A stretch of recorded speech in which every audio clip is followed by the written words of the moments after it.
옛날 옛날, 아주 먼 옛날에 산새들도 둥지를 찾아들고 바람마저 숨을 죽이는 깊은 산골 마을에 진대감이라 불리는 큰 부자가 살고 있었습니다.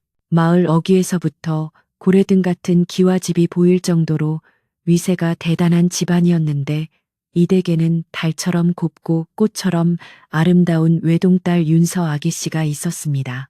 어느 늦가을 밤 찬설이가 지붕 위에 하얗게 내려앉고 마당에 심은 감나무 잎이 하나둘 떨어져 뒹구는 쓸쓸한 계절이었습니다.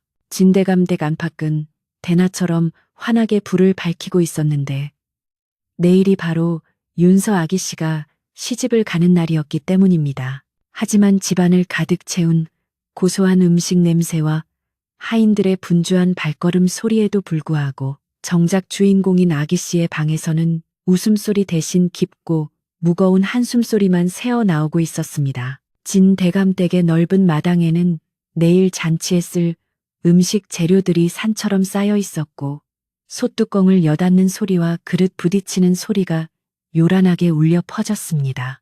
마을 사람들은 내일 있을 큰 올레를 기대하며 삼삼오오 모여들어 담장 너머를 기웃거리거나 떡고물이라도 얻어먹을 수 있을까 하여 대문 앞을 서성였습니다. 그러나 이 모든 소란스러움은 윤서에게 마치 먼 나라의 일처럼 아득하게만 느껴졌습니다.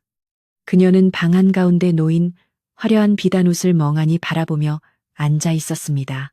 붉은 치마와 초록 저고리, 그리고 금실과 은실로 수놓은 화롯은 눈이 부시도록 아름다웠지만 윤서의 눈에는 그저 자신을 옥죄어 올 무거운 쇠사슬처럼 보일 뿐이었습니다.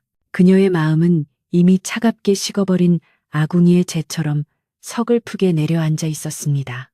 윤서가 이토록 슬퍼하는 이유는 내일 맞이할 신랑이 마을에서 소문난 졸부 최부자였기 때문입니다. 최부자는 돈이라면 사족을 못 쓰는 위인이었고 성격이 포악하고 거만하여 사람들의 원성을 사는 자였습니다. 진대감의 가세가 예전 같지 않게 기울자 최 부자는 막대한 재물을 미끼로 진대감을 구슬려 이 혼담을 성사시켰습니다. 윤서는 가문의 체면과 아버지의 뜻을 거역할 수 없어 혼인을 승낙했지만 밤이 깊어질수록 가슴을 짓누르는 답답함은 더욱 커져만 갔습니다. 그녀는 거울 속에 비친 자신의 얼굴을 들여다보았습니다. 곱게 단장한 얼굴은 창백하기 그지없었고 눈동자는 칠흑 같은 어둠을 담은 듯 깊은 슬픔에 잠겨 있어 마치 살아있는 사람의 눈빛이 아닌 듯 했습니다. 방 안의 공기가 너무나 답답하여 견딜 수 없었던 윤서는 조용히 자리에서 일어나 문을 열고 테마루로 나갔습니다. 차가운 가을바람이 훅 끼쳐와 그녀의 뜨거운 볼을 스치고 지나갔습니다. 하늘에는 구름에 가려진 달이 희미한 빛을 뿌리고 있었고 마당 구석에 피어있는 국화꽃 향기가 바람에 실려와 코끝을 찔렀습니다. 윤서는 저도 모르게 옷깃을 여미며 몸을 떨었습니다.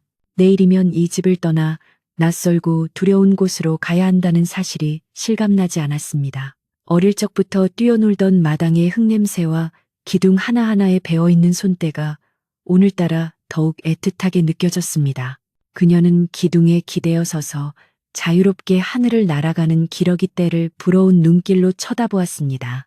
그때 윤서의 곁을 지키던 늙은 유모가 따뜻한 꿀물 한 그릇을 들고 조심스럽게 다가왔습니다. 유모는 윤서가 태어날 때부터 지금까지 곁에서 손발이 되어준 어머니와 다름없는 사람이었습니다. 유모는 윤서의 어깨에 두툼한 쇼를 덮어주며 안쓰러운 목소리로 말을 건넸습니다. 아기씨, 밤바람이 찹니다. 내일 큰일을 치르셔야 할 분이 감기라도 드시면 어찌합니까? 어서 방으로 들어가 몸을 녹이세요. 윤서는 유모의 거친 손을 잡으며 힘없이 고개를 저었습니다. 유모, 잠이 오질 않아. 가슴이 돌덩이를 얹은 듯 답답해서 누워있을 수가 없네. 이대로 밤이 영원히 끝나지 않았으면 좋겠어. 유모는 윤서의 말에 눈시울을 붉히며 아무 말 없이 그녀의 등을 쓸어내릴 뿐이었습니다. 진대감은 사랑채에서 손님들을 맞이하느라 정신이 없었습니다. 그는 딸의 속마음은 모른 채 최 부자가 보내온 막대한 예물 목록을 들여다보며 흐뭇한 미소를 짓고 있었습니다. 기울어가던 가문을 다시 일으켜 세울 수 있다는 생각에 진대감은 흥분을 감추지 못했습니다. 내일이면 사돈이 될 최 부자가 보낸 비단과 쌀가마니가 곳간을 가득 채우고 있었으니 진대감의 눈에는 딸의 눈물이 보이지 않았던 것입니다. 사랑채에서 들려오는 호탕한 웃음소리와 술잔 부딪히는 소리는 안채의 적막함과 대조를 이루며 밤의 정적을 깨뜨렸습니다. 윤서는 아버지의 웃음소리가 들려올 때마다 가슴 한구석이 베이는 듯한 통증을 느꼈습니다. 윤서는 다시 방으로 들어와 촛불 아래 앉았습니다. 방 안에는 내일 입어야 할 속옷부터 겉옷까지 가지런히 정돈되어 있었습니다. 그녀는 무명으로 지은 하얀 속적삼을 손으로 쓸어보았습니다. 거칠지만 소박한 그 감촉이 오히려 마음을 편안하게 해주었습니다. 화려한 금박이 박힌 겉옷보다 남에게 보이지 않는 곳에 입는 이 하얀 옷이 더 진실하게 느껴졌습니다. 윤서는 생각했습니다. 사람의 마음도 이 옷과 같지 않을까. 겉은 화려하게 치장할 수 있어도 그 속에는 누구에게도 보일 수 없는 본래의 모습이 숨겨져 있는 법이니까.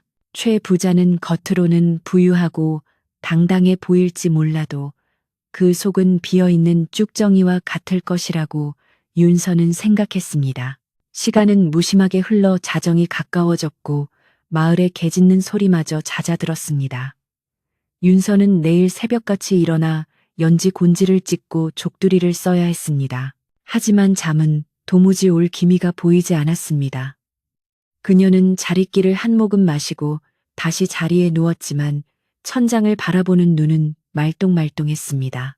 머릿속에는 오만 가지 생각이 꼬리에 꼬리를 물고 이어졌습니다. 최 부자의 집으로 가면 어떤 시집살이가 기다리고 있을지, 거친 성격의 남편을 어떻게 모셔야 할지, 그리고 늙은 아버지를 두고 떠나는 발길이 떨어질지 걱정이 태산 같았습니다. 그녀는 베개에 얼굴을 묻고 소리 없는 눈물을 흘렸습니다. 베개릿이 축축하게 젖어 들어갔습니다. 그때였습니다.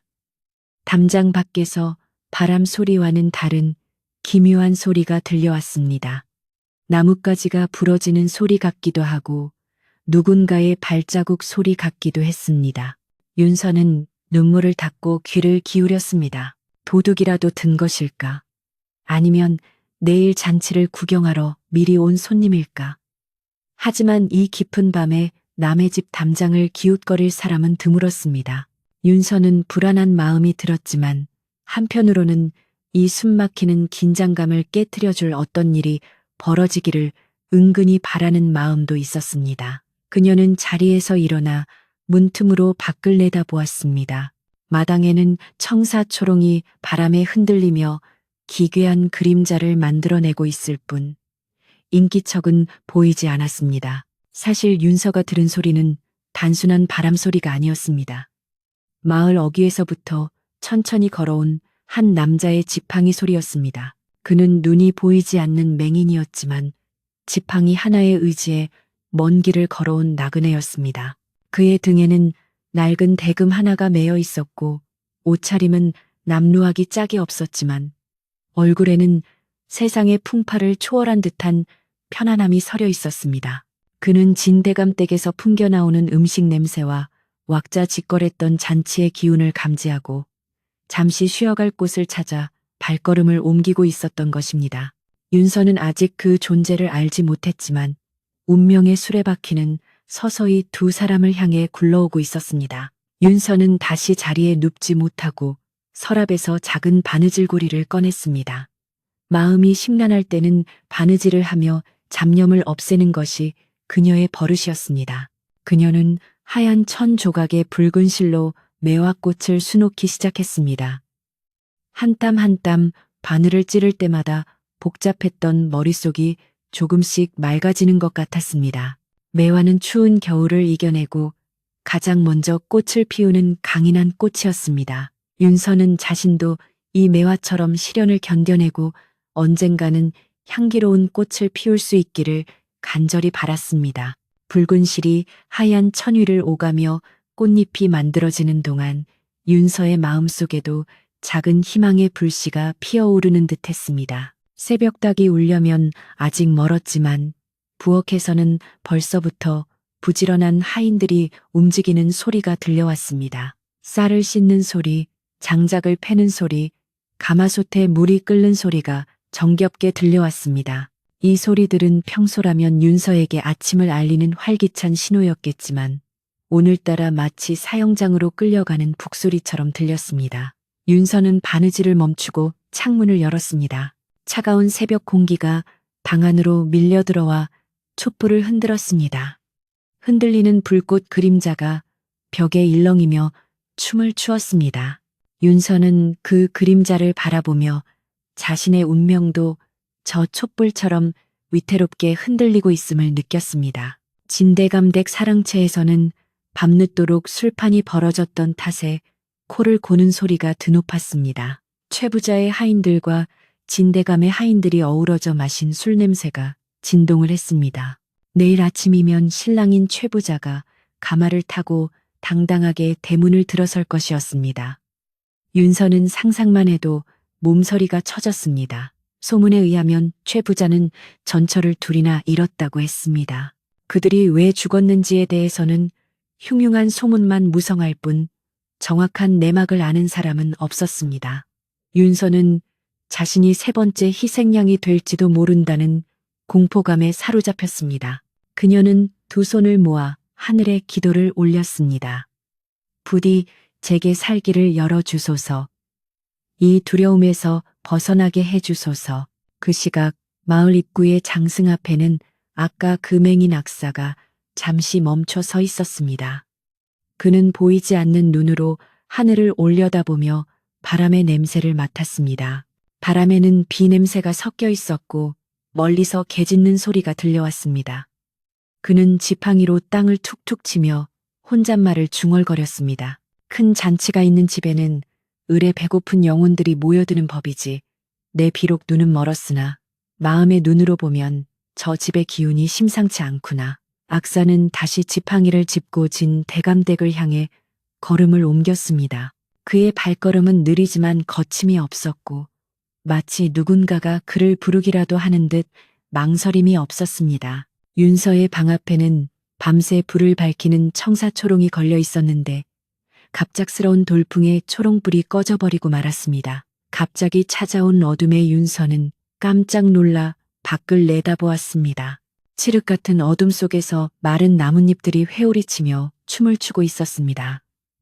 불길한 징조일까? 아니면 새로운 변화를 예고하는 것일까? 윤서는 다시 불을 켜기 위해 부싯돌을 찾으려 했으나 손이 떨려 제대로 잡을 수가 없었습니다. 그때 밖에서 유모의 목소리가 들려왔습니다.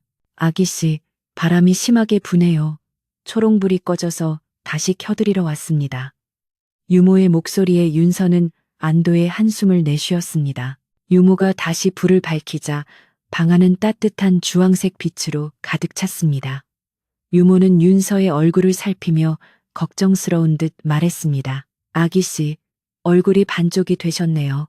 잠을 한숨도 못 주무신 게지요. 윤서는 힘없이 고개를 끄덕였습니다. 유모, 이상하게 자꾸 가슴이 두근거려서 견딜 수가 없어. 마치 무슨 일이 일어날 것만 같아. 유모는 윤서의 손을 꼭 잡으며 다독였습니다. 혼인을 앞둔 신부가 겪는 마음의 병입니다. 다들 그러니 너무 걱정 마세요. 날이 밝으면 고운 얼굴로 단장하고 가마에 오르시면 됩니다. 하지만 유모의 말에도 윤서의 불안감은 가라앉지 않았습니다. 어느새 동이 트려는지 창호지 문이 푸르스름하게 밝아오기 시작했습니다. 윤서는 이제 정말 피할 수 없는 시간이 다가왔음을 깨달았습니다. 그녀는 자리에서 일어나 옷매무새를 가다듬었습니다. 오늘은 그 어느 때보다 단정하고 아름다워야 했습니다. 비록 마음은 썩어 문드러질지라도 진 대감 댁의 딸로서 품위를 잃어서는 안 된다고 다짐했습니다. 그녀는 세숫대야에 담긴 차가운 물에 얼굴을 씻었습니다. 정신이 번쩍 들면서 흩어졌던 마음이 조금은 모아지는 것 같았습니다. 거울 속에 자신을 보며 윤서는 억지 미소를 지어보았습니다. 슬픈 눈동자와 입꼬리의 미소가 어색하게 조화를 이루고 있었습니다. 날이 밝자 집안은 더욱 분주해졌습니다. 동네 아낙네들이 하나둘 모여들어 음식을 나르고 상을 차리기 시작했습니다. 마당에는 멍석이 깔리고 차일이 쳐졌습니다.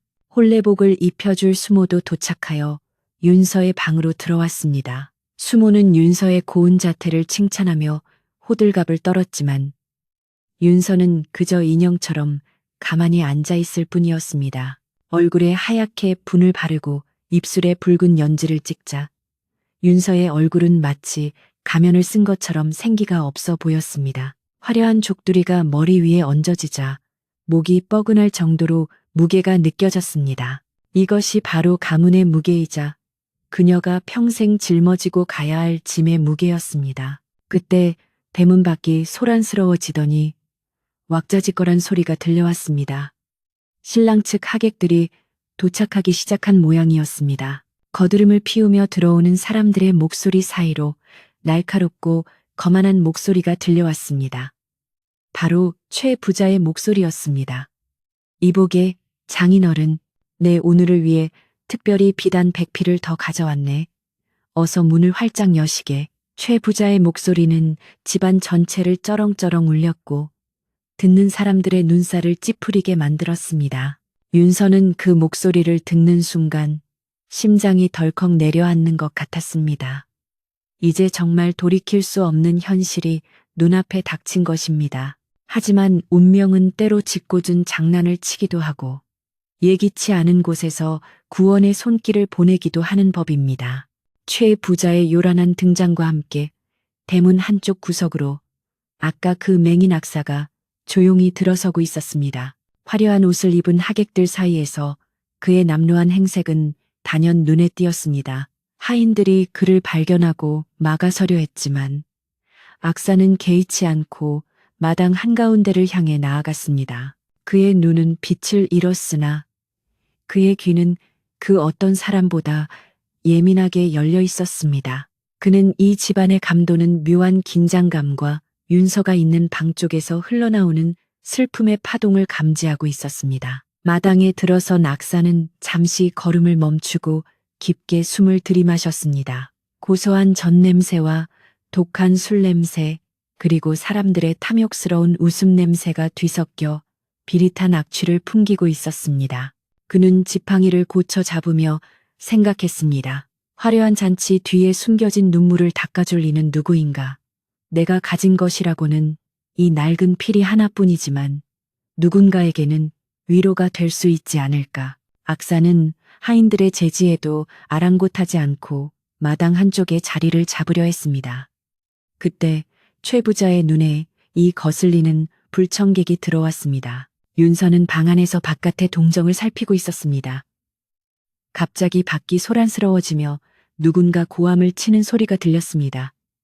저 거렁뱅이는 누구냐? 감히 내 잔치에 재수없게 맹인이 들어오다니. 당장 내쫓지 않고 뭐하느냐? 최 부자의 독사 같은 목소리였습니다. 윤서는 가슴이 철렁했습니다. 좋은 날에 험한 꼴을 보여서는 안 되는데 최 부자의 성격상 그냥 넘어갈 리가 없었습니다. 그녀는 불안한 마음에 문을 조금 열고 밖을 내다보았습니다. 그곳에는 화려한 비단 옷을 입은 최 부자가 삿대질을 하고 있었고 그 앞에는 초라한 행색의 맹인 악사가 태연하게 서 있었습니다. 이것이 윤서와 악사의 그리고 최 부자와의 얽히고 설킨 운명의 첫 만남이었습니다. 마당에 들어선 최 부자의 등장은 마치 고요한 호수에 던져진 거대한 바위와도 같아서 잔치 분위기는 순식간에 살얼음판처럼 차갑게 변해버렸습니다. 비단으로 휘감은 그의 몸집은 육중해 보였고 기름진 얼굴에는 오만함이 덕지덕지 묻어 있었으며 그를 따르는 하인들조차 주인의 기세에 눌려 숨소리 한 번 제대로 내지 못하고 있었습니다. 최 부자는 자신의 잔치에 감히 누추한 거지가 들어왔다는 사실에 참을 수 없는 모욕감을 느꼈는지 얼굴이 불그락푸르락해져서 당장이라도 맹인 악사를 집어삼킬 듯이 노려보았습니다. 그의 고함 소리에 놀란 동네 아이들은 울음을 터뜨렸고 음식을 나르던 아낙네들은 쟁반을 든 채 그 자리에 얼어붙어 감히 그들 사이에 끼어들 엄두조차 내지 못하고 있었습니다. 하지만 맹인 악사는 최 부자의 서슬퍼런 고함 앞에서도 마치 태산처럼 흔들림이 없었으니 그 모습이 오히려 보는 이들로 하여금 기이한 경외감을 느끼게 했습니다. 그는 보이지 않는 눈을 지그시 감은 채 지팡이를 두 손으로 꼭 쥐고 서 있을 뿐이었는데 그 모습이 마치 속세의 소란함 따위는 자신의 귀에 닿지 않는다는 듯 의연해 보였습니다. 낡고 해진 두루마기를 입고 있었지만 그의 어깨는 당당하게 펴져 있었고 바람에 날리는 헝클어진 머리카락 사이로 보이는 표정은 묘하게도 평온했습니다.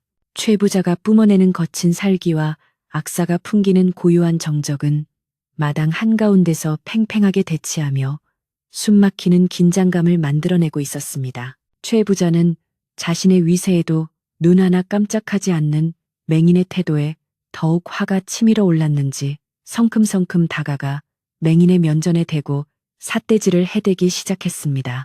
이놈이 귀까지 먹었느냐? 내 말이 들리지 않는단 말이냐? 좋은 날에 재수없게 눈먼 거지가 들어와서 부정을 타게 하다니 내 이놈을 당장 멍석마리를 하여 내치리라. 최 부자의 입에서는 험한 욕설들이 본물 터지듯 쏟아져 나왔고 그 침이 튀어 맹인의 얼굴에 닿을 정도였습니다. 주변에 있던 하객들은 최 부자의 성미를 잘 알고 있었기에 혹여나 불똥이 자신들에게 튈까봐 슬금슬금 뒷걸음질을 치며 눈치만 살필 뿐 누구 하나 나서서 말리는 사람이 없었습니다. 그때 맹인 악사가 천천히 입을 열었는데 그 목소리는 낮지만 깊은 울림이 있어 소란스러운 마당의 공기를 단번에 가라앉히는 힘이 있었습니다. 대개 잔치에 누를 끼치려 함이 아니오라.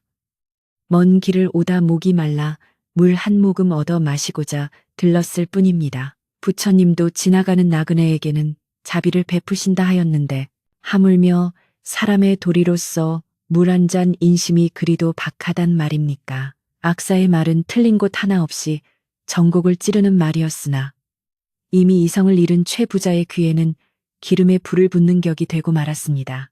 감히 내 앞에서 설교를 하려 들다니 내 놈이 진정 매 맛을 보아야 정신을 차리겠구나. 최 부자는 곁에 있던 하인이 들고 있던 술병을 낚아채더니 뚜껑을 열고는 망설임 없이 맹인 악사의 머리 위로 콸콸 쏟아부어 버렸습니다. 차가운 술이 악사의 머리와 어깨를 적시며 흘러내렸고 독한 술 냄새가 진동을 했습니다.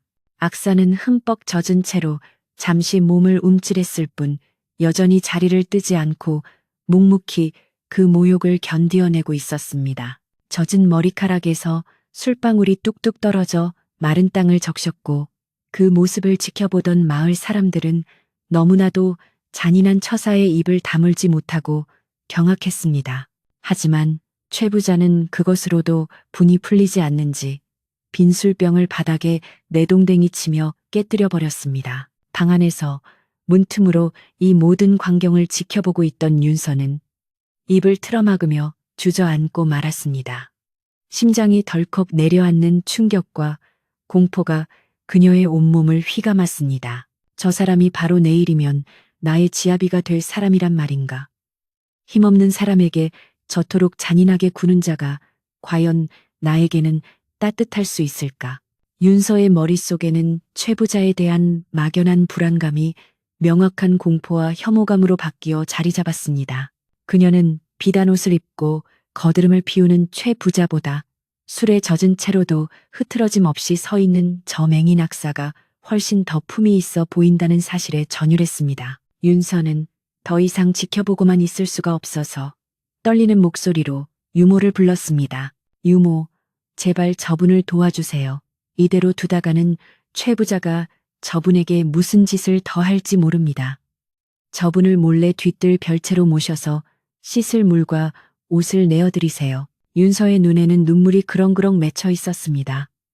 그것은 악사에 대한 연민이기도 했지만 동시에 자신의 비참한 처지에 대한 슬픔이기도 했습니다.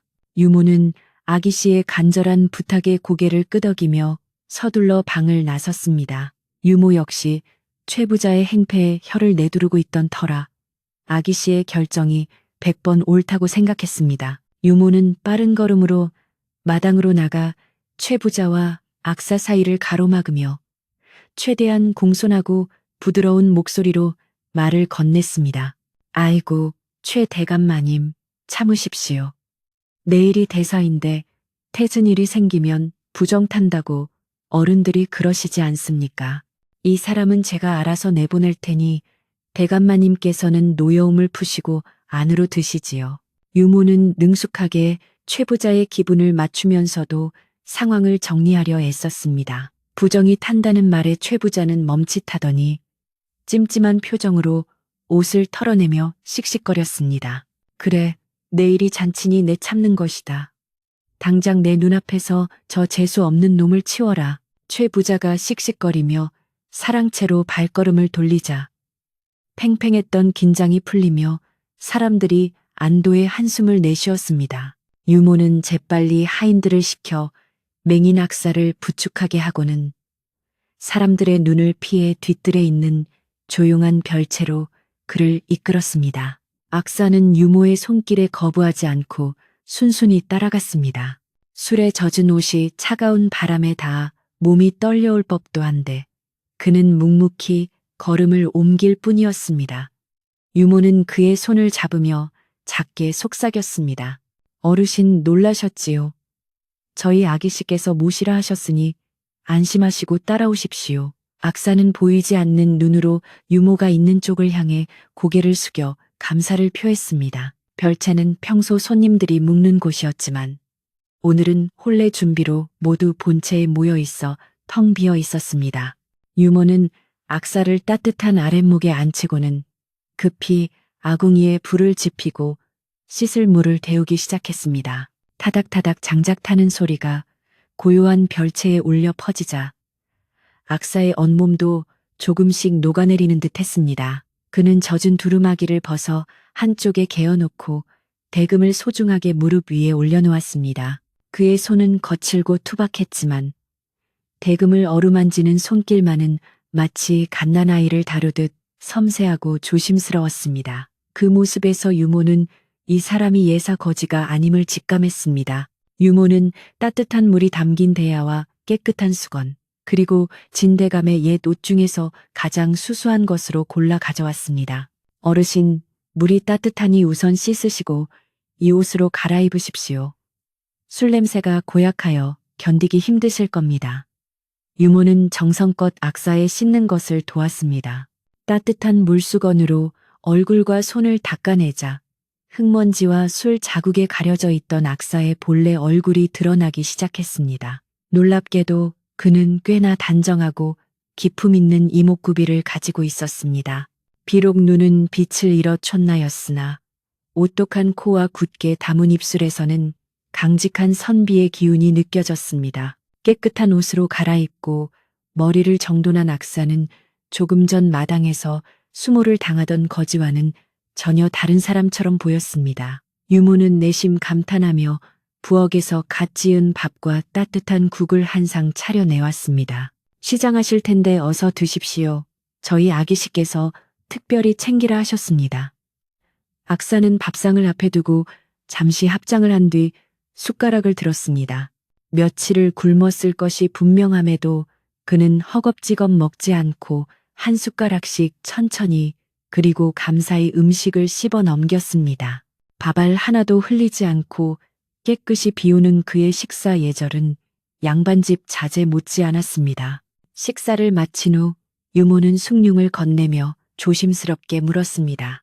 어르신, 실례가 안 된다면 여쭈어 봐도 되겠습니까?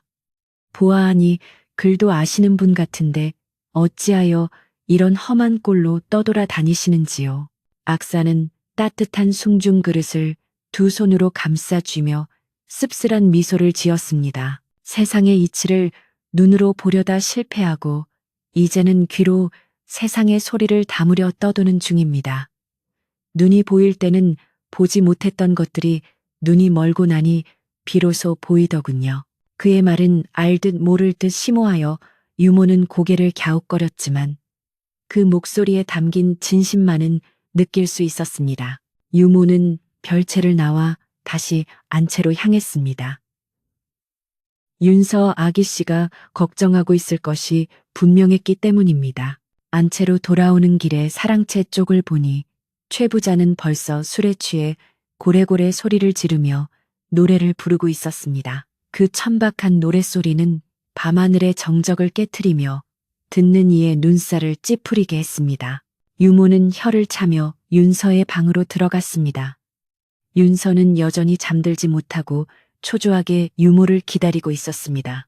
유모가 들어오자마자 윤서는 벌떡 일어나 물었습니다. 유모, 그분은 어찌 되셨어? 다친 곳은 없으시고? 유모는 윤서를 안심시키며 별채에서의 일을 상세히 전해주었습니다. 아기씨, 걱정 마세요. 따뜻한 물로 씻고 밥도 한 그릇 뚝딱 비우셨습니다. 그런데 참으로 기이한 일이지요. 씻고 나니 얼굴에서 빛이 나는 것이 마치 도인 같으십니다. 말씀하시는 본새도 예사롭지 않고요. 윤서는 유모의 말에 안도하면서도 호기심이 일었습니다. 눈이 멀고 나니 비로소 보인다는 말은 도대체 무슨 뜻일까?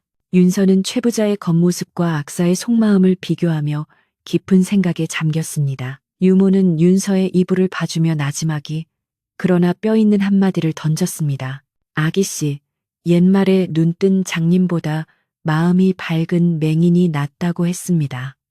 최 부자는 두 눈이 멀쩡해도 욕심에 눈이 멀어 사람을 보지 못하지만 저 악사님은 눈은 멀었어도 마음의 눈으로 사람을 귀하게 여기는 분 같습니다. 이 말은 윤서의 가슴에 큰 파문을 일으켰습니다. 그녀가 오늘 하루 종일 느꼈던 막연한 생각들을 유모가 명확한 말로 정리해 준 것 같았습니다. 윤서는 고개를 끄덕이며 유모의 손을 잡았습니다. 유모의 말이 맞아. 나는 지금까지 무엇을 보고 살았던 걸까? 밤은 점점 더 깊어가고 마을의 소음도 하나둘 잦아들었지만 바람 소리는 더욱 거세졌습니다. 창호지 문이 덜컹거릴 때마다 윤서의 마음도 함께 흔들렸습니다.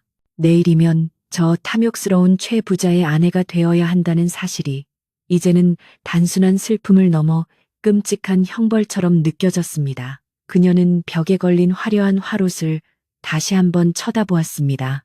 저 옷을 입는 순간 나는 영혼 없는 인형이 되어 최 부자의 장식품으로 전락하게 될 것이다.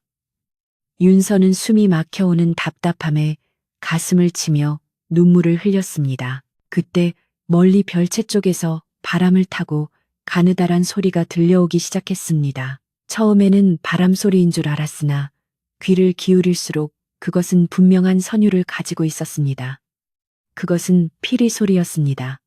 슬프면서도 맑고 애절하면서도 어딘가 모르게 마음을 어루만져 주는 듯한 부드러운 소리였습니다. 악사가 부는 대금 소리라는 것을 윤서는 직감적으로 알 수 있었습니다. 그 소리는 높은 담장을 넘어 굳게 닫힌 윤서의 방문을 뚫고 들어와 그녀의 젖은 마음을 적셨습니다. 피리 소리는 마치 윤서의 마음을 대변하는 듯 했습니다. 억지로 참아왔던 울음과 누구에게도 말하지 못한 고독과 다가올 미래에 대한 두려움을 그 선율이 대신 울어주고 있는 것 같았습니다.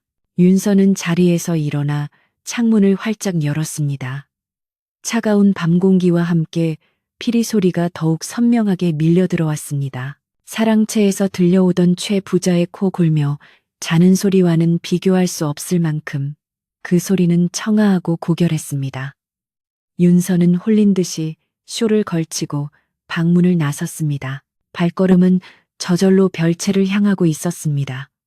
칠흑 같은 어둠 속에서도 피리 소리는 길잡이가 되어 윤서를 이끌었습니다.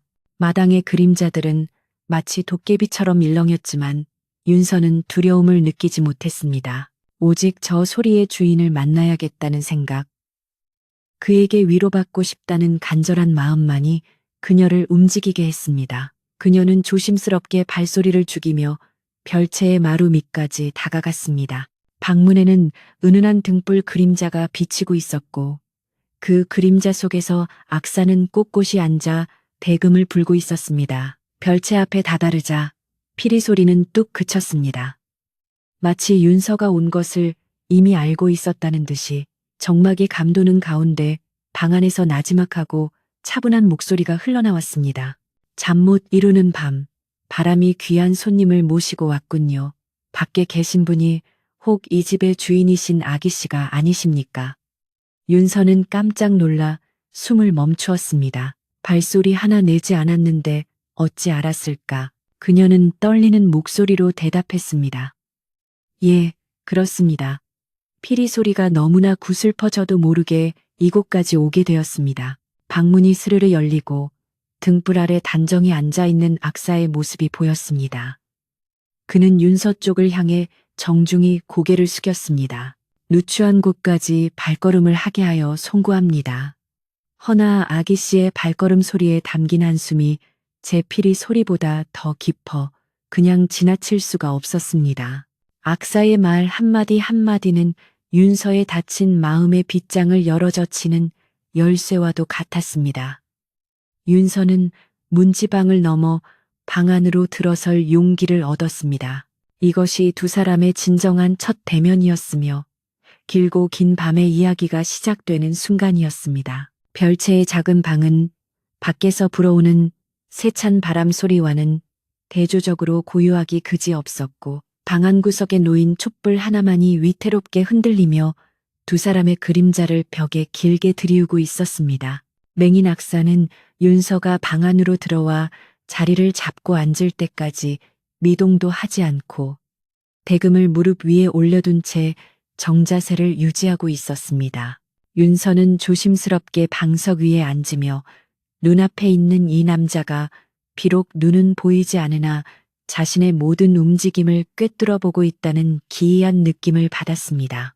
방 안에는 오래된 나무 냄새와 악사에게서 나는 은은한 흙냄새, 그리고 윤서의 몸에서 풍기는 짙은 분냄새가 묘하게 뒤섞여 감돌고 있었습니다. 한참의 침묵 끝에 악사가 먼저 입을 열었는데 그의 목소리는 겨울밤의 냉기를 녹일 만큼 부드럽고 따뜻했습니다.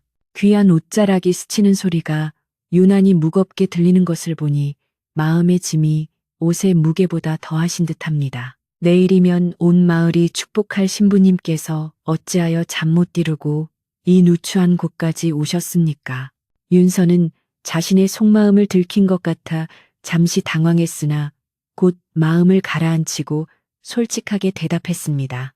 어르신의 피리 소리가 제 마음을 끌어당겼습니다. 그 소리가 너무나 슬프면서도 따뜻하여 마치 제게 이리로 오라고 손짓하는 것만 같았습니다. 악사는 씁쓸한 미소를 지으며 손으로 대금을 쓰다듬었습니다. 이 대금은 대나무 중에서도 속이 텅 빈 것으로 만듭니다. 속을 다 비워내야만 비로소 맑은 소리를 낼 수 있기 때문이지요. 제 피리 소리가 슬프게 들렸다면 그것은 듣는 이의 마음 속에 슬픔이 가득 차 있기 때문일 것입니다. 악사의 말은 윤서의 가슴 깊은 곳을 울렸습니다. 그녀는 화려한 비단옷 속에 감추어둔 자신의 공허한 마음을 이 맹인이 정확하게 보고 있다는 사실에 전율을 느꼈습니다. 최 부자는 그녀의 겉모습만 탐냈지 단 한 번도 그녀의 마음속을 들여다보려 하지 않았기 때문입니다. 윤서는 용기를 내어 자신의 처지를 털어놓기 시작했습니다. 어르신, 저는 내일이면 원치 않는 혼인을 해야 합니다. 가문의 빚을 갚기 위해 팔려가듯 시집을 가는 것입니다. 사람들은 제가 호강하러 간다고 부러워하지만 제게는 저 화려한 가마가 마치 감옥으로 실려가는 수레처럼 보입니다. 윤서의 목소리는 떨리고 있었고 참았던 눈물이 볼을 타고 흘러내렸습니다. 그녀는 평생 누구에게도 하지 못했던 이야기를 오늘 처음 만난 낯선 사내에게 쏟아내고 있는 자신이 놀라웠지만 멈출 수가 없었습니다. 악사는 윤서의 고백을 묵묵히 듣고 있다가 고개를 끄덕였습니다. 세상 사람들은 눈에 보이는 화려함만을 찾느라 정작 중요한 것을 놓치곤 하지요. 대감댁의 높은 담장은 도둑을 막을 수는 있어도 주인의 근심을 막지는 못하며 수천 필의 비단은 몸을 감쌀 수는 있어도 시린 마음을 덮어주지는 못하는 법입니다. 그의 말 한마디 한마디는 캄캄한 어둠 속에서 길을 잃은 윤서에게 등불과도 같은 깨달음을 주었습니다. 윤서는 비로소 자신이 왜 이토록 괴로워했는지 명확하게 알 수 있었습니다. 그것은 단순히 최 부자가 싫어서가 아니라 거짓된 삶을 살아야 한다는 두려움 때문이었습니다. 윤서는 젖은 눈으로 악사의 얼굴을 자세히 뜯어보았습니다. 감겨있는 눈, 굳게 담은 입술, 그리고 세월의 풍파를 겪은 주름진 이마에서는 범접할 수 없는 기품이 흘러나왔습니다. 낮에 최 부자가 술을 끼얹고 모욕을 주었을 때도 그는 화를 내거나 비굴해지지 않았습니다. 윤서는 물었습니다. 낮에 겪으신 수모를 어찌 그리 태연하게 넘기셨습니까? 저라면 분하고 억울하여 잠도 못 잤을 것입니다. 악사는 덤덤하게 대답했습니다. 더러운 물이 튀었다 하여 맑은 샘물이 더러워지지는 않습니다. 그저 씻어내면 그만이지요. 모욕은 주는 자의 것이지 받는 자의 것이 아닙니다. 그 말을 듣는 순간 윤서는 머리를 한 대 얻어맞은 듯한 충격을 받았습니다. 그녀는 지금까지 최 부자의 재력과 권세에 눌려 두려워만 했지. 자신의 존엄을 지킬 생각은 하지 못했기 때문입니다. 최 부자가 아무리 돈이 많고 힘이 세다 한들 윤서 자신의 마음까지 마음대로 할 수는 없는 노릇이었습니다. 윤서는 비로소 최 부자가 얼마나 하찮고 불쌍한 존재인지 깨닫게 되었습니다. 그는 남을 짓밟음으로써 자신의 우월함을 확인하려 하는 마음이 가난한 자였던 것입니다. 반면 눈앞에 이 악사는 가진 것은 없으나 마음만은 누구보다 부유한 사람이었습니다. 악사는 다시 대금을 입에 가져다 대었습니다. 아기씨, 마음이 어지러울 때는 눈을 감고 소리에만 집중해 보십시오. 세상의 소란스러움을 지우면 비로소 내면의 소리가 들릴 것입니다. 그가 다시 연주를 시작하자 좁은 방 안은 순식간에 맑고 청아한 선율로 가득 찼습니다. 이번 곡은 아까와 달리 평온하고 부드러운 곡조였습니다. 윤서는 악사의 말대로 눈을 감았습니다.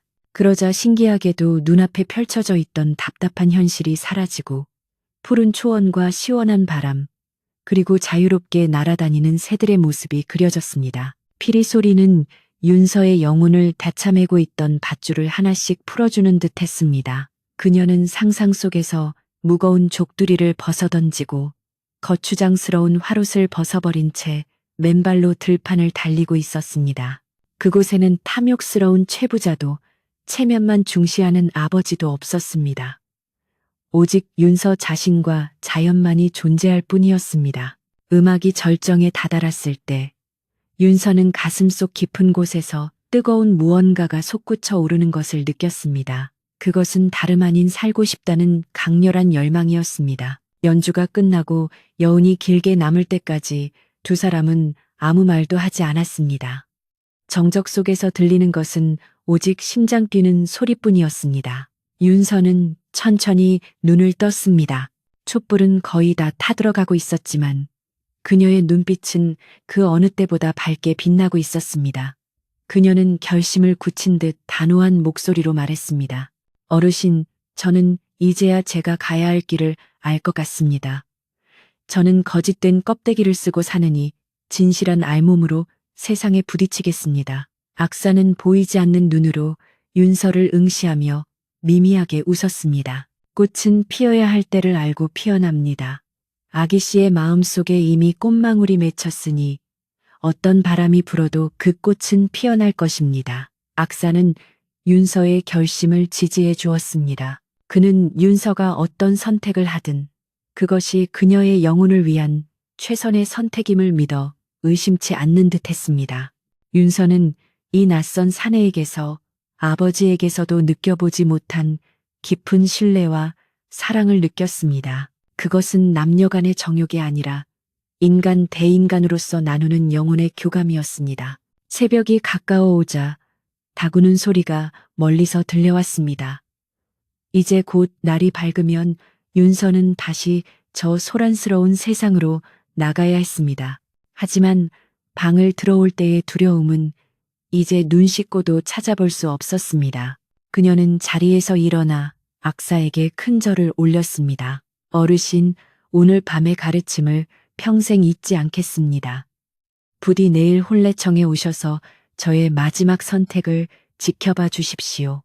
악사는 합장으로 답례하며 말했습니다.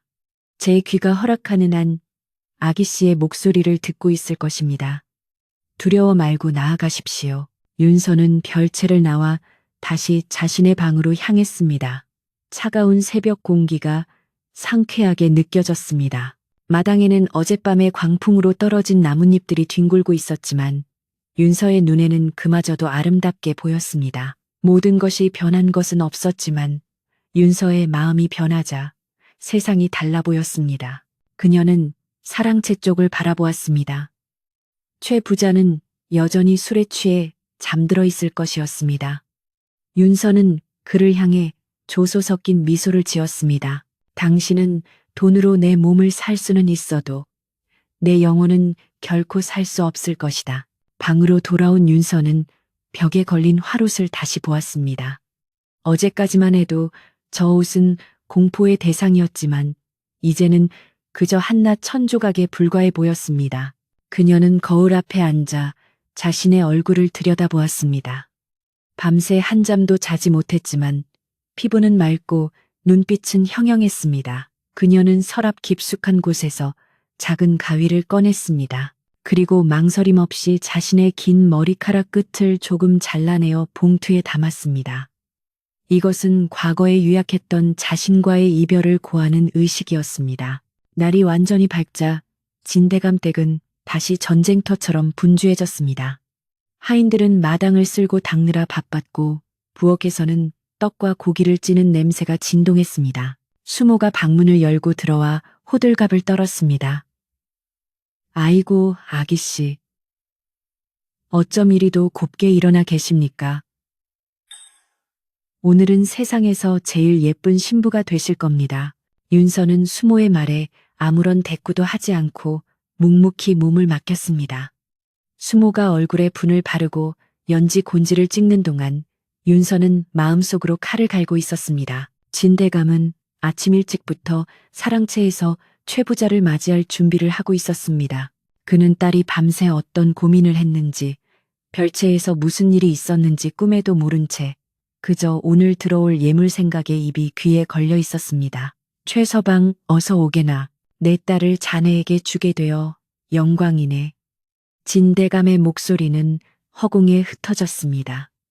윤서는 방 안에서 아버지의 목소리를 들으며 씁쓸함을 삼켰습니다. 아버지, 딸의 행복보다 재물이 더 중하신가요?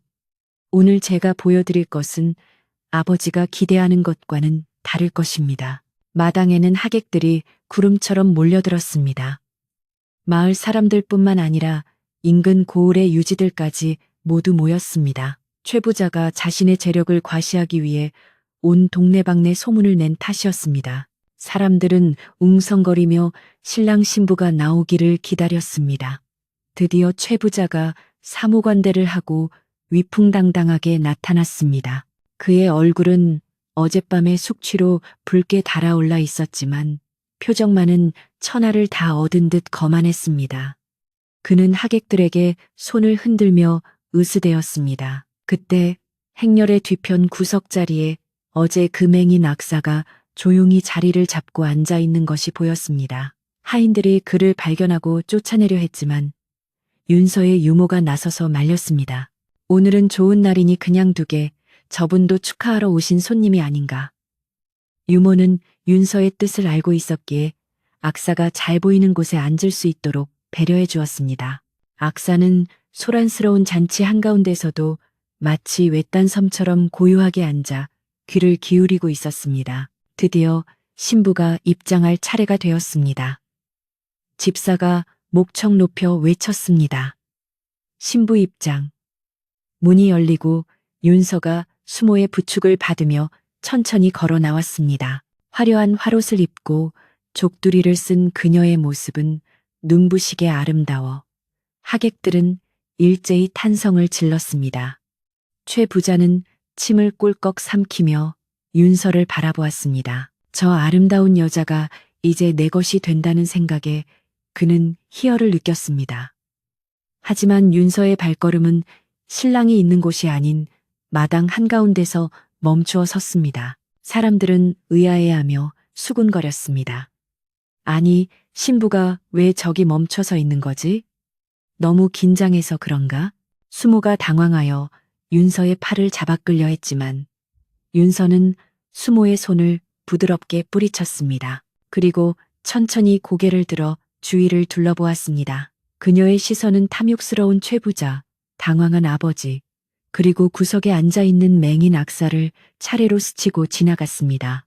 마침내 그녀의 시선이 악사에게 머물렀을 때 그녀의 입가에는 희미한 미소가 번졌습니다. 바람이 불어와 윤서의 화롯 자락을 펄럭였습니다. 그녀는 깊게 숨을 들이마셨습니다. 이제 돌이킬 수 없는 순간이 왔습니다. 그녀는 떨리는 손으로 화롯의 고름을 쥐었습니다. 모두가 숨을 죽이고 그녀를 지켜보는 가운데 윤서의 손끝에 힘이 들어갔습니다.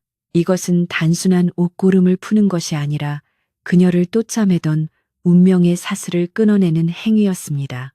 팽팽한 긴장감이 마당을 가득 채웠고 마치 폭풍전야와도 같은 고요가 흘렀습니다. 윤서는 마음속으로 악사의 말을 되새겼습니다.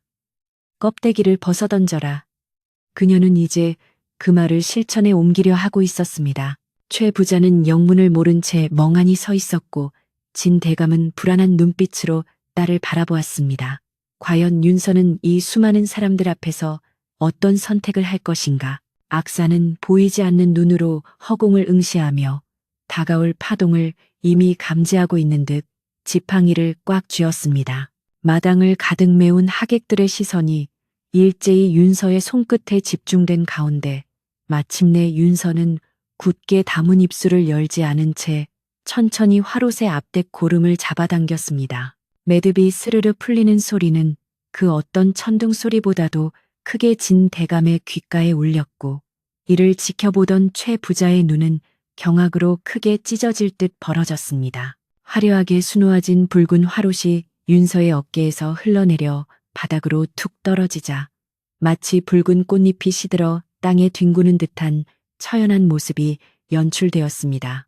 그 속에 감춰져 있던 윤서의 차림은 금박이 번쩍이는 비단 옷이 아니라 아무런 장식도 없는 새하얀 무명 속적삼과 치마뿐이었습니다. 사람들은 눈앞에 펼쳐진 믿을 수 없는 광경에 숨을 들이키며 웅성거리기 시작했고 잔치마당은 순식간에 찬물을 끼얹은 듯한 정적과 혼란이 뒤섞였습니다.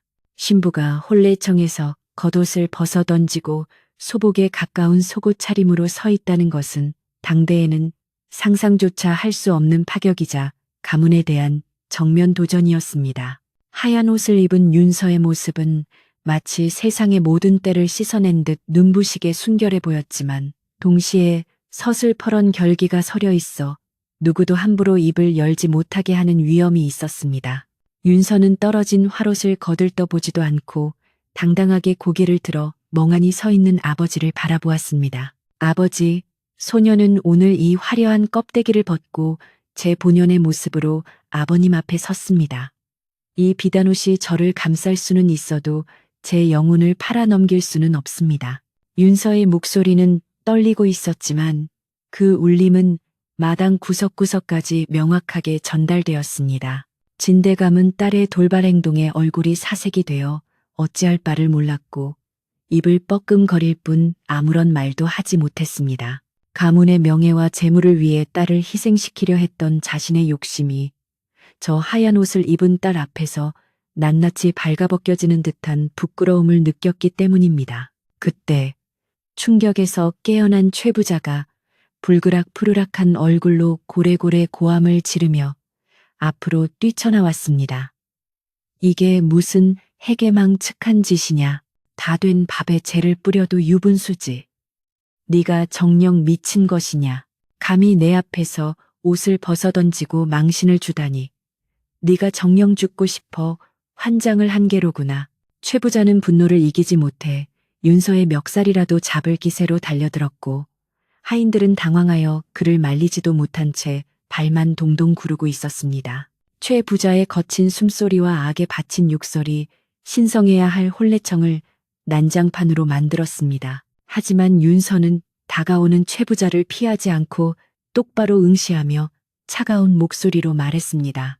최대감, 당신이 산 것은 저 바닥에 떨어진 붉은 비단옷이지 살아있는 제가 아닙니다. 저는 당신의 놀이개가 되어 비단 무덤 속에 갇혀 사느니 차라리 거친 무명옷을 입고 자유로운 인간으로 살겠습니다. 윤서의 말은 비수처럼 날아와 최부자의 자존심을 찔렀습니다. 돈이면 무엇이든 살 수 있다고 믿었던 최부자에게 돈으로도 살 수 없는 사람의 마음이 있다는 사실은 참을 수 없는 모욕이자 패배였습니다. 최부자가 이성을 잃고 손을 들어 윤서의 뺨을 치려던 찰나 구석에 조용히 앉아있던 맹인 악사가 번개처럼 일어나 지팡이로 땅을 내리쳤습니다. 쿵 하는 묵직한 소리가 마당을 울리며 최 부자의 행동을 멈칫하게 만들었습니다. 악사는 보이지 않는 눈으로 정확하게 최 부자가 있는 방향을 향해 성큼성큼 걸어 나왔습니다. 그의 걸음걸이에는 한치의 망설임도 없었으며 온몸에서 뿜어져 나오는 서늘한 기운은 마치 산신령이 노한 듯한 위압감을 주었습니다. 악사는 윤서와 최 부자 사이를 가로막고 섰습니다. 그 더러운 손을 거두시오. 짐승도 제 짝을 귀하게 여길 줄 알거늘. 하물며 사람의 탈을 쓰고 어찌 여인을 때리려 한단 말이오. 악사의 목소리는 낮았지만 천둥처럼 우렁차게 울려 퍼졌습니다. 최 부자는 갑작스러운 방해꾼의 등장에 기가 막히다는 표정을 지으며 비웃었습니다. 내 놈은 어제 그 재수없는 거지가 아니냐. 감히 내 앞길을 막다니. 오늘 내 놈 제삿날인 줄 알라. 최 부자는 하인들에게 눈짓을 하며 맹인을 끌어내라고 소리쳤지만 악사의 기세에 눌린 하인들은 쉽사리 다가오지 못했습니다. 악사는 지팡이를 굳게 잡고 태연하게 말했습니다. 눈이 멀쩡한 당신은 어찌하여 눈앞의 진실을 보지 못하고 껍데기만 보려 하는가. 이 아기씨는 미친 것이 아니라 당신의 탐욕의 눈먼 세상에서 유일하게 정신이 맑은 사람일 뿐이오. 악사의 일갈은 최 부자뿐만 아니라 그 자리에 모인 모든 사람들의 가슴을 뜨끔하게 만들었습니다. 사람들은 수근거리며 최 부자의 횡포와 윤서의 용기, 그리고 맹인 악사의 기계에 대해 이야기하기 시작했습니다. 분위기는 서서히 최 부자에게 불리하게 돌아가고 있었습니다. 최 부자는 주위를 둘러보며 사람들의 시선이 차가워진 것을 느꼈습니다. 그는 당황하여 더욱 목소리를 높였습니다. 이놈들이 다들 미쳤구나. 내가 누군지 아느냐? 나는 이고을 제일 가는 부자, 최대감이다. 내 돈이면 너희들 목숨줄도 끊어놓을 수 있다는 걸 모르느냐. 하지만 그의 고함 소리는 공허한 메아리가 되어 흩어질 뿐 이미 윤서와 악사가 만들어낸 진실의 파동을 꺾을 수는 없었습니다. 돈으로 쌓아올린 그의 위세는 진정한 권위 앞에서는 모래성처럼 허무하게 무너져 내리고 있었습니다. 윤서는 악사의 등 뒤에서 그의 넓은 어깨를 바라보며 안도감을 느꼈습니다. 그 누구도 막아주지 않았던 폭력을 아무런 힘도 없어 보이는 맹인 악사가 온몸으로 막아내고 있었습니다. 윤서는 조용히 악사의 소매자락을 잡았습니다. 그러자 악사는 뒤도 돌아보지 않고 따뜻한 손길로 윤서의 손을 감싸 쥐었습니다. 그 투박한 손에서 전해지는 온기는 윤서에게 세상 그 어떤 말보다도 큰 위로와 용기를 주었습니다. 두 사람은 말없이 서로의 체온을 느끼며 그 자리에 굳건히 서 있었습니다. 악사는 다시 한번 최 부자를 향해 정중하지만 단호하게 말했습니다. 대감, 인연은 억지로 맺을 수 없는 법입니다. 이미 물은 엎질러졌고 옷은 벗겨졌으니 더 이상 추태를 부리지 말고 돌아가십시오. 그것이 대감의 남은 체면이라도 지키는 길일 것입니다. 악사의 말은 최 부자에게 마지막 기회를 주는 것이나 다름없었습니다. 최 부자는 얼굴이 터질 듯이 붉어졌지만 더 이상 어찌할 도리가 없음을 깨달았습니다. 신부가 홀레복을 벗어던지고 다른 남자, 그것도 맹인거지 편에 섰는데 억지로 혼인을 진행한다 한들 웃음거리만 될 뿐이었습니다. 에이끙, 재수음 붙었구나. 내 다시는 이 더러운 집안 꼴을 보나 봐라.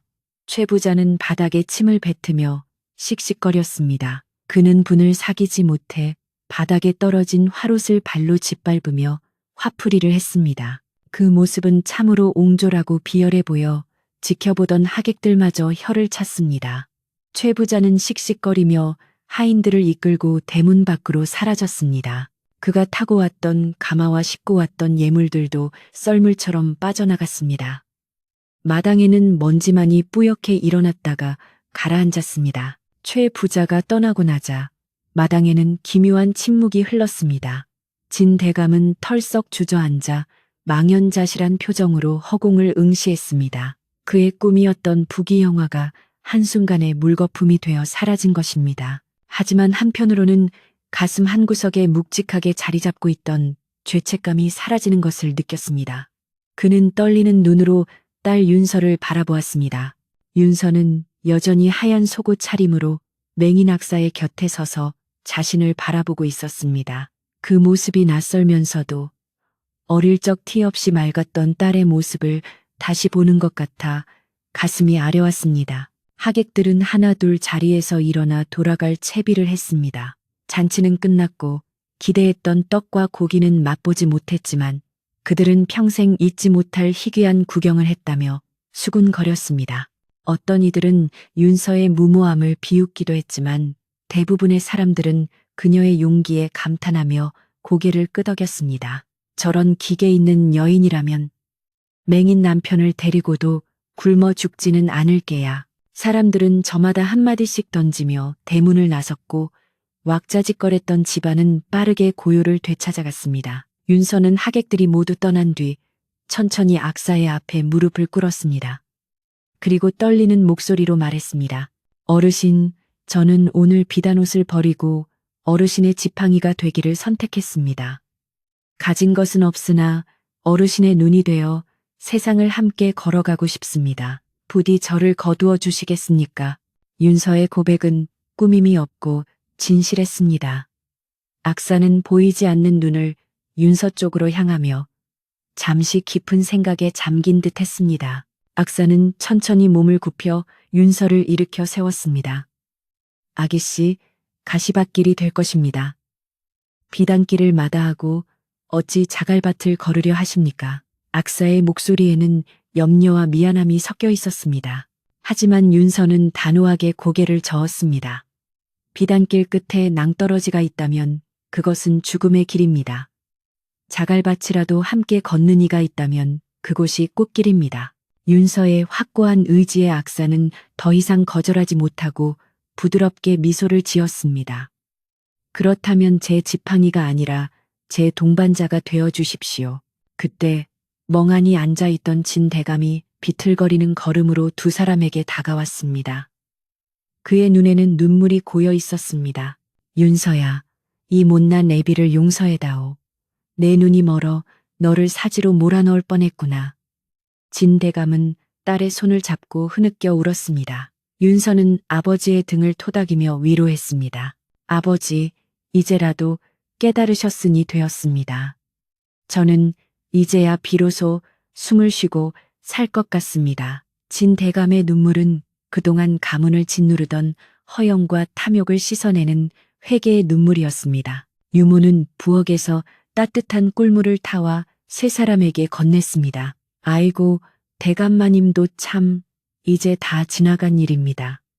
아기씨가 저리 좋다고 하시니 우리끼리 조촐하게라도 예를 갖춥시다. 유모의 재치 있는 말에 분위기는 한결 부드러워졌습니다. 비록 화려한 하객도 사내 진미도 없었지만 마당에 남은 세 사람과 유모는 그 어느 때보다 따뜻하고 진실한 시간을 맞이하고 있었습니다. 바닥에 뒹구는 붉은 화롯은 이제 아무런 의미도 없는 천조각에 불과했습니다. 악사는 다시 대금을 꺼내 들었습니다.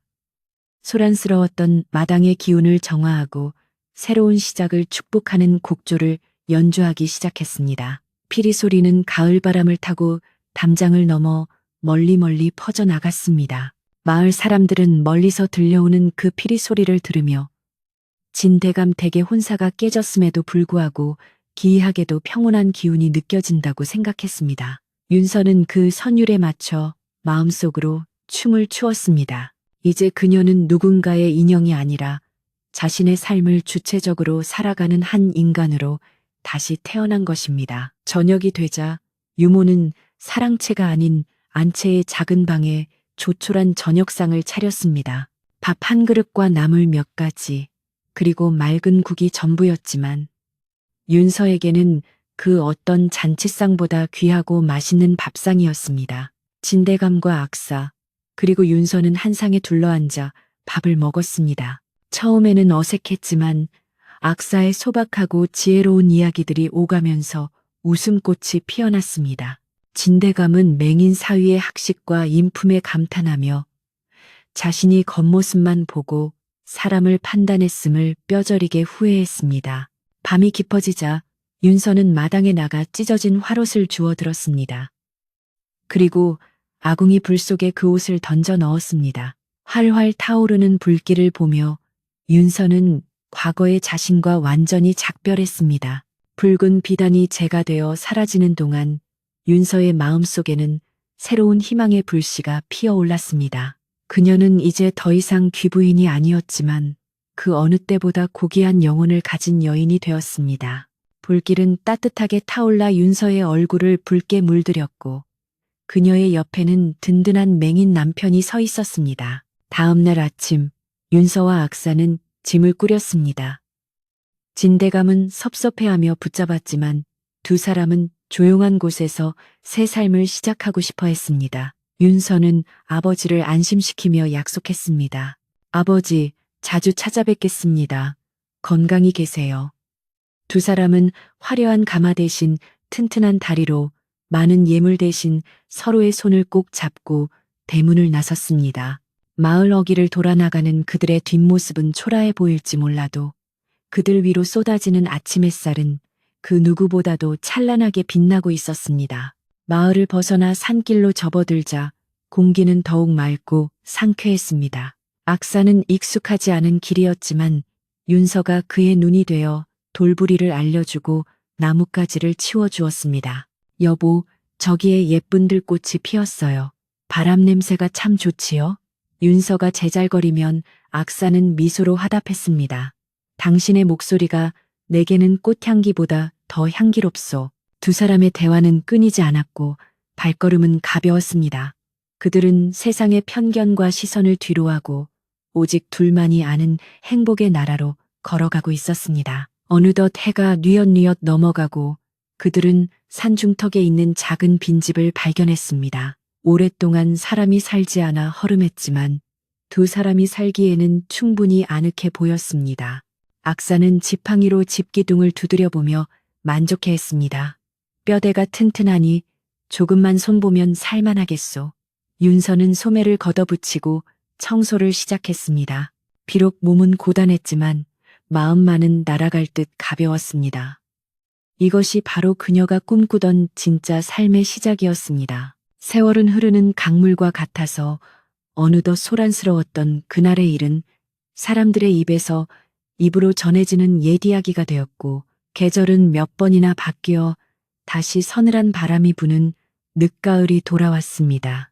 윤서와 맹인 악사가 마을을 떠나 정착한 곳은 인적 드문 산비탈, 양지 바른 곳에 자리 잡은 작고 낡은 초가집이었습니다. 비록 기와 지붕 대신 지프로 엮은 지붕이 비바람을 막아주고 화려한 담장 대신 쌀이나무 울타리가 집을 두르고 있었지만 그곳에는 진대감의 기와집에서는 느낄 수 없었던 평화와 온기가 가득했습니다.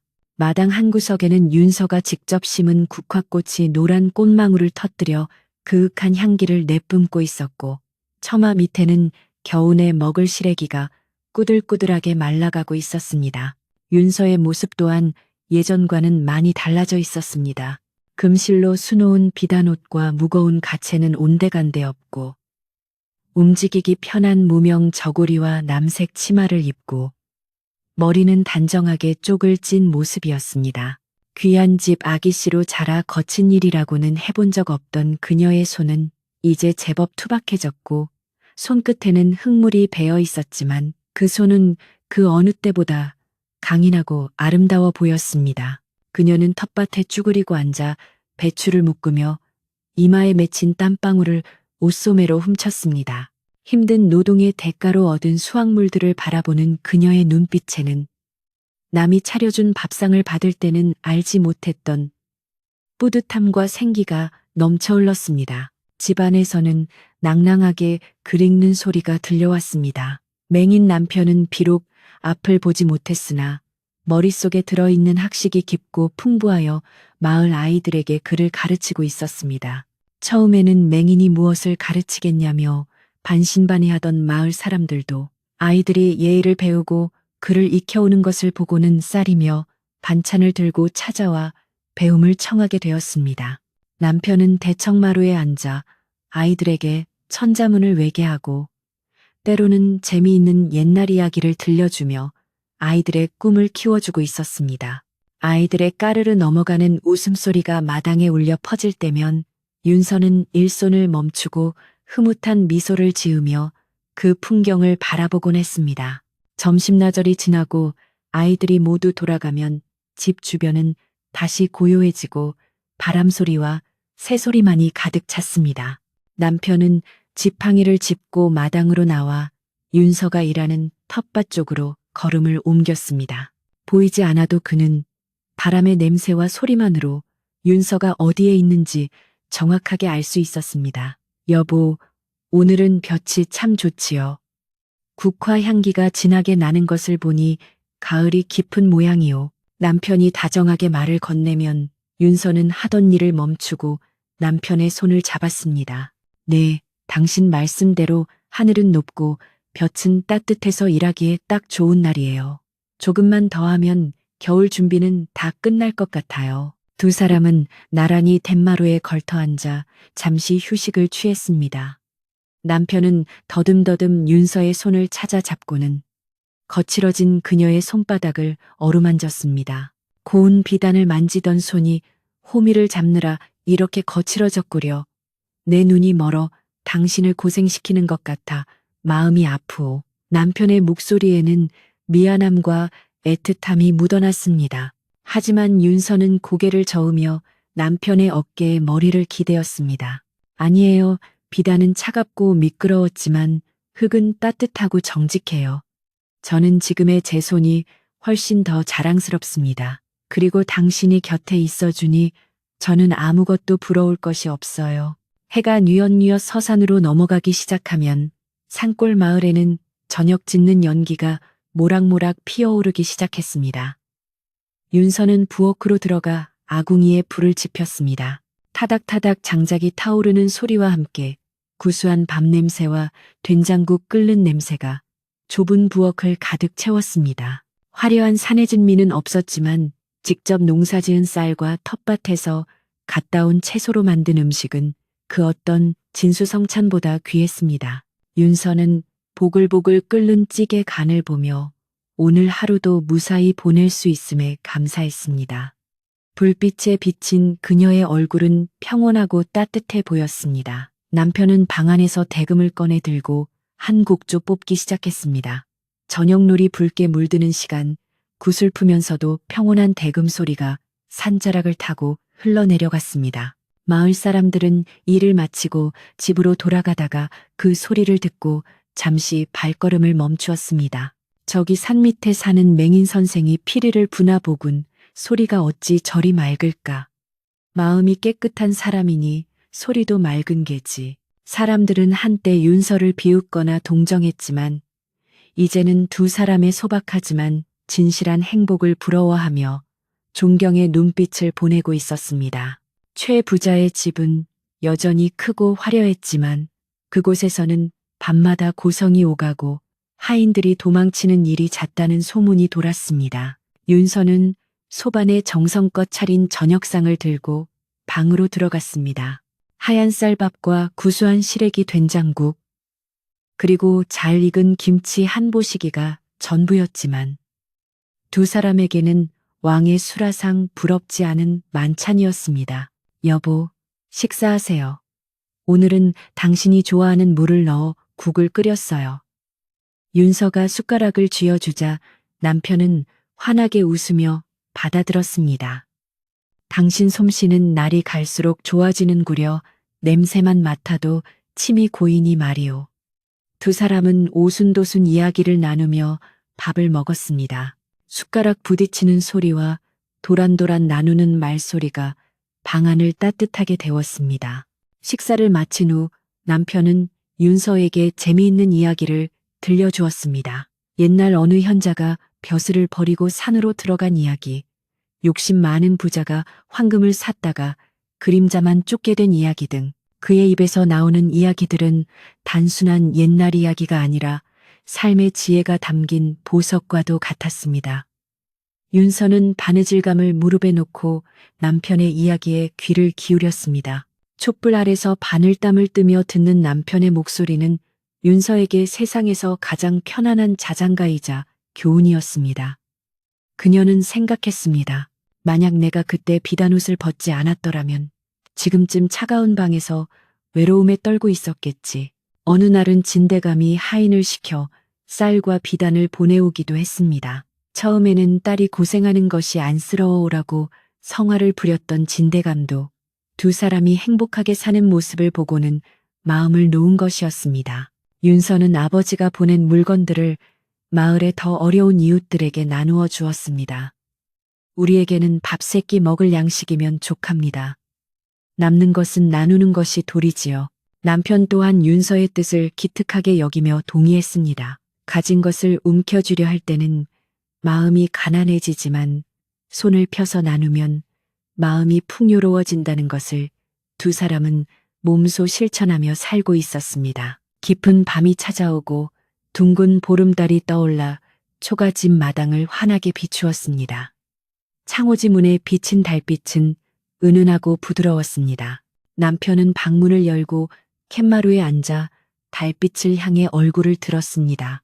비록 눈으로는 달을 볼 수 없었지만 그는 온몸으로 달빛의 기운을 느끼고 있었습니다. 윤서야, 달빛이 참으로 곱구나. 내 눈에는 보이지 않지만 내 마음속에 비친 달이 내게도 보이는 것 같다. 윤서는 남편의 곁에 앉아 그의 손을 꼭 잡았습니다. 네, 당신이 보는 세상이 제가 보는 세상보다 더 밝고 아름다워요. 당신은 마음의 눈으로 진실을 보니까요. 두 사람은 말없이 밤하늘을 올려다 보았습니다. 밤하늘에는 수많은 별들이 보석처럼 박혀 반짝이고 있었고 멀리서 소쩍새 우는 소리가 들려왔습니다. 세상의 모든 소란과 다툼은 저 산 아래 먼 곳에 이른 양 아득하게 느껴졌습니다. 윤서는 지금 이 순간이 영원히 멈추었으면 좋겠다고 생각했습니다. 화려한 옷도 높은 지위도 넘치는 재물도 없었지만 서로를 아끼고 사랑하는 마음 하나만으로도 이토록 완벽한 행복을 누릴 수 있다는 사실에 가슴이 벅차올랐습니다. 그녀가 선택한 길은 가시밭길이 아니라 꽃향기 가득한 오솔길이었던 것입니다. 밤바람이 조금 차갑게 느껴지자 남편이 윤서의 어깨를 감싸 안았습니다. 밤이 깊었소. 이제 그만 들어가 쉽시다. 내일은 아침 일찍 산에 올라 약초를 캐러 가야 하니 말이요. 윤서는 남편의 부축을 받으며 방으로 들어갔습니다. 따뜻하게 데워진 아랫목에 이불을 펴고 누우니 하루의 피로가 눈 녹듯 사라졌습니다. 남편은 윤서의 머리칼을 쓰다듬으며 나지막이 속삭였습니다. 고맙소. 나의 눈이 되어주어서, 그리고 나의 아내가 되어주어서. 윤서는 남편의 가슴에 얼굴을 묻으며 대답했습니다. 저야말로 고마워요. 저를 어둠 속에서 구의 빛으로 이끌어 주셔서요. 방 안에 촛불을 끄자 창호지 문을 통해 들어오는 달빛만이 방 안을 은은하게 밝혔다. 어둠 속에서도 두 사람의 숨소리는 편안하고 규칙적으로 들려왔습니다. 밖에서는 바람이 대나무 숲을 지나며 사각거리는 소리를 내고 처마 끝에 달린 풍경이 댕그랑하고 맑은 소리를 내며 울렸습니다. 그 소리는 마치 두 사람의 평온한 잠을 지켜주는 자장가처럼 들렸습니다. 윤서는 꿈속에서도 남편과 함께 꽃길을 걷는 꿈을 꾸었습니다. 그 길 끝에는 언제나 따뜻한 햇살과 향기로운 바람이 기다리고 있었습니다. 이 이야기는 먼 옛날 부귀 영화보다 사랑과 진실을 택한 한 여인과 마음의 눈으로 세상을 본 한 남자의 아름다운 이야기로 마을 사람들에게 오랫동안 기억되었습니다. 사람들은 삶이 고단하고 힘들 때면 산비탈에 살던 그 부부를 떠올리며 마음을 다잡곤 했다고 합니다. 진정한 행복은 남에게 보여주기 위한 거칠애에 있는 것이 아니라 서로의 마음을 알아주고 아껴주는 소박한 일상 속에 숨어 있다는 사실을 말입니다. 오늘 밤 여러분의 꿈속에도 윤서 아기씨와 맹인 악사의 피리 소리처럼 맑고 고운 평화가 깃들기를 바랍니다. 밤이 깊었습니다. 산새들도 잠들고 바람도 잦아든 고요한 시간입니다. 이제 무거웠던 하루의 짐을 모두 내려놓고 편안한 이불 속에서 깊고 달콤한 잠에 드시길 바랍니다. 꿈속에서는 걱정, 근심 없이 자유롭게 날아다니시고 내일 아침에는 더욱 맑고 개운한 몸과 마음으로 깨어나시기를 소망합니다. 저 맹인 악사가 부르던 평화로운 대금 소리가 여러분의 귓가에 머물러 세상에서 가장 포근한 꿈나라로 인도해 줄 것입니다. 그럼 안녕히 주무세요.